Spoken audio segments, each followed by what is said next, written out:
তিনি তো মোদিজিকে অনেকবার তাড়িয়েছেন। উনি 19 সালে ব্রিগেডে সভা করে ইউনাইটেড ইন্ডিয়া ডাক দিয়েছিলেন, দিয়ে বলেছিলেন এবার আমরা দিল্লি দখল করব। তারপরে 21-এ তিনি এখান থেকে গিয়ে নন্দীগ্রামে দাঁড়ালেন, বললেন আমি গদ্দারকে হারাবো। তাই এগুলো দেখেছেন মমতা ব্যানার্জির সব প্রেডিকশন লাগে না।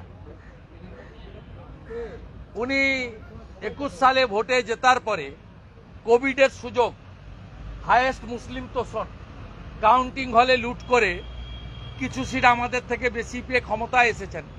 তারপরে তুমি বলেছিলেন বাংলা দখল হয়েছে, এবারে গোয়া দখল করতে যাব।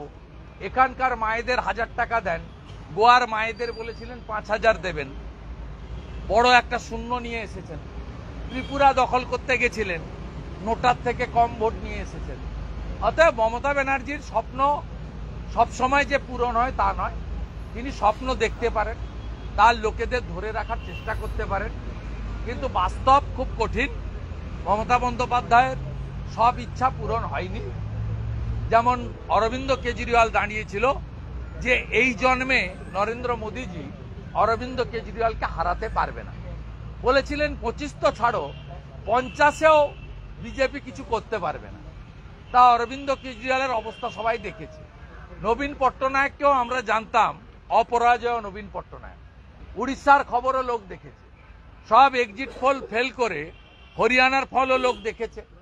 মহারাষ্ট্রে লোকসভার ভোট আবার বিধানসভার জয় লোক দেখেছে, 2/3 মেজরিটি পেয়েছে। এখানেও মমতা ব্যানার্জি বা কেজরিওয়ালদের সব স্বপ্ন যেমন অতীতে পূরণ হয়নি, আগামী দিনেও সব স্বপ্ন পূরণ জনগণ করবে না। জনগণ সব দেখছেন।